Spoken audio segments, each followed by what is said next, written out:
Amigas y amigos, ya hemos llegado a la recta final y solo quedan algunos días para las elecciones.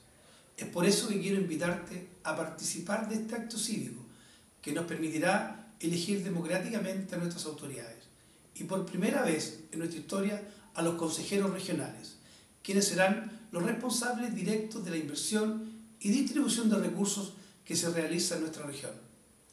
Te quiero contar que luego de 30 años dedicados al servicio público, pondré toda esa experiencia al servicio de mi región y de ti, que desde siempre ha sido el motivo por el cual participo en política.